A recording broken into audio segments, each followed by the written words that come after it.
Select करेंगे कि किसी हम अपर केस में कन्वर्ट करना चाहते हैं। हमने B3 से B12 सिलेक्ट कर लिया है। अब एंटर दबाएंगे और ये आप देख सकते हैं हमारी सिलेक्टेड रेंज अपर केस में कन्वर्ट हो गई है। अब इसी तरीके से हम लोअर फंक्शन को ट्राई करते हैं। उसके लिए हम लोअर फंक्शन टाइप करेंगे, फंक्शन सिलेक्ट करेंगे और रेंज सिलेक्ट करेंगे। B3 से B12 सिलेक्टेड है, एंटर दबाएंगे और ये सारे कैरेक्टर्स लोअर केस में कन्वर्ट हो गए हैं।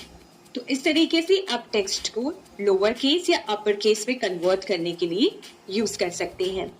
अब हम देखेंगे कि कैसे आप एक सिंगल सेल में राउंड फंक्शन को यूज कर सकते हैं। सबसे पहले हम फंक्शन टाइप करेंगे, सेल को सिलेक्ट करेंगे,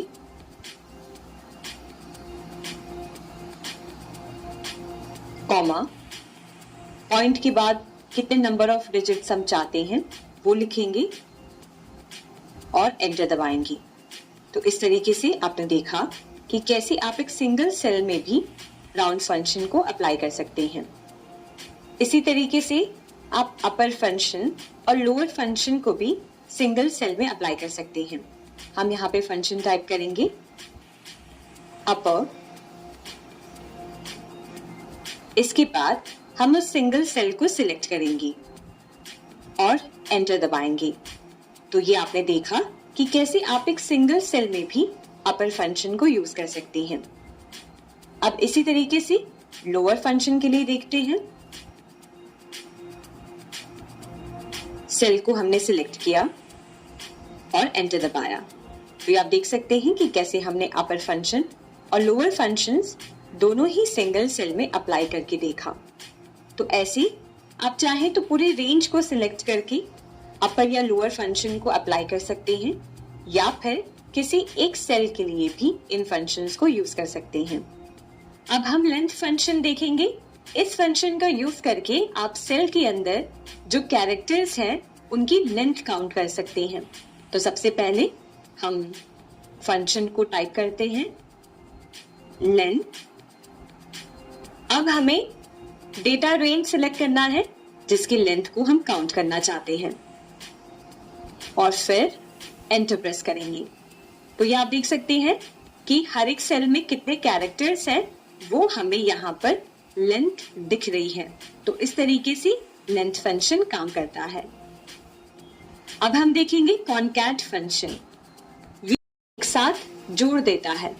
तो सबसे पहले हम इस फंक्शन को लिखेंगे कॉनकैट और अब टेक्स्ट सिलेक्ट करेंगे, एंटर प्रेस करेंगे और ये आप देख सकते हैं कि इस कॉलम में जो भी टेक्स्ट था वो एक साथ ज्वाइन हो गया है। अब आप चाहें तो इसको एक साथ एक ही सेल में देख सकते हैं। अब हम देखेंगे टेक्स्ट ज्वाइन फंक्शन। ये फंक्शन मल्टीपल रेंज और स्ट्रिंग टेक्स्ट को एक साथ कंबाइन करता है। ये आर्ग्यूमेंट भी एक्सेप्ट करता है। तो आइए इस फंक्शन को हम टाइप करते हैं, टेक्स्ट ज्वाइन, सिलेक्ट किया और सबसे पहले हमें डिलिमिटर एंटर करना है, यानी कि हम टेक्स्ट को किससे सेपरेट करना चाहते हैं। तो हम यहाँ पे इन्वर्टेड कॉमा, हाइफन ऐड करेंगे टेक्स्ट को सेपरेट करने के लिए, इन्वर्टेड कॉमास क्लोज और उसके बाद कॉमा। अब हम यहाँ से कंडीशन सिलेक्ट करेंगे, true, ignore empty cells, false, include empty cells. तो हमने यहाँ पर इग्नोर एम्प्टी सेल्स पे क्लिक किया। अब हम कॉमा लगाकर टेक्स्ट को सिलेक्ट करेंगे। तो सबसे पहले हमने सिलेक्ट किया B3 और फिर उसके साथ L3 और एंटर दबाएंगे। तो ये आप देख सकते हैं नेम और रिजल्ट को हमने एक साथ कंबाइन कर दिया है और प्लस साइन को ड्रैग करते हुए अब बाकी सब के लिए भी सेम फंक्शन अप्लाई कर सकते हैं। तो ये हमने देखा टेक्स्ट ज्वाइन फंक्शन। अब हम देखेंगे count if function. Count if function उन कैरेक्टर्स को कैलकुलेट करता है जो क्राइटेरिया के हिसाब से मैच करते हैं। तो आइए इस फंक्शन को हम यूज करते हैं। Equal to sign count if, और अब हम आर्ग्यूमेंट को सिलेक्ट करेंगे। तो सबसे पहले रेंज हम सिलेक्ट कर लेते हैं। तो हमने यहाँ पर पूरी हमारी डेटा शीट सिलेक्ट कर ली है, A2 से लेकर L12। अब कॉमा लगाएंगे और उसके बाद क्राइटेरिया टाइप करेंगे। हम देखना चाहते हैं कि 90 नंबर कितनी बार रिपीट हुआ है। ये हमने आर्ग्यूमेंट अपनी सिलेक्ट कर ली, एंटर प्रेस करेंगे और ये देखिए काउंट करके बता दिया है कि हमारे डेटा शीट में 4 बार 90 नंबर रिपीट हुआ है। अब ट्रिम फंक्शन को देखते हैं, जो टेक्स्ट की स्टार्टिंग और एंड में स्पेस को ट्रिम कर देता है। यहाँ पर हमने फंक्शन टाइप किया और अब हम टेक्स्ट सिलेक्ट करेंगे और एंटर प्रेस करेंगे। ये आप देख सकते हैं स्पेस अब ट्रिम हो गया है। अब हम 3 फंक्शंस को देखेंगे, जो है राउंड, राउंड अप और राउंड डाउन। ये तीनों ही फंक्शंस हमारे डेटा शीट में नंबर को राउंड अप करने के लिए हेल्प करती हैं। तो यहाँ आप देख सकते हैं कि हमारे डेटा शीट में कुछ नंबर्स हैं जिसको हम राउंड अप करना चाहते हैं। तो सबसे पहले हम राउंड फंक्शन को टाइप करते हैं। यहाँ हमने फंक्शन को सिलेक्ट किया, तो H3 से लेकर H10 सिलेक्टेड है, कॉमा और नंबर ऑफ डिजिट, यानी कि डॉट के बाद आप कितने नंबर ऑफ डिजिट्स चाहते हैं। हम चाहते हैं 0, तो हम 0 लिखेंगे और एंटर। तो ये आप देख सकते हैं कि इस तरीके से हमारे नंबर्स राउंड अप हो गए हैं। अब हम देखेंगे राउंड अप फंक्शन, जो 0 से 2 संख्याओं को ऊपर की तरफ बढ़ाता है। तो सबसे पहले फंक्शन टाइप करते हैं राउंड अप। अब रेंज सिलेक्ट करेंगे, कॉमा, डॉट के बाद हम कितने नंबर्स चाहते हैं वो टाइप करेंगे। हमने लिखा 1 और एंटर। तो ये आप देख सकते हैं हमारे फिगर्स राउंड अप हो गए हैं। अब हम राउंड डाउन फंक्शन यूज करेंगे, जो एक संख्या को दिए गए संख्या तक 0 की ओर बढ़ाता है। तो यहाँ पर हम फंक्शन टाइप करेंगे राउंड डाउन।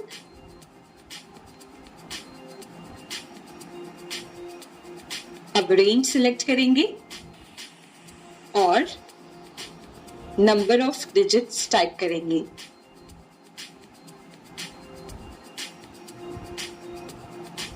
एंटर। तो ये आप देख सकते हैं हमारे डिजिट्स राउंड डाउन हो गए हैं। तो इस तरीके से आप इन फंक्शंस का यूज कर सकते हैं। एक्सेल शीट में आप इस तरीके से नेम्स को डिफाइन और अप्लाई कर सकते हैं।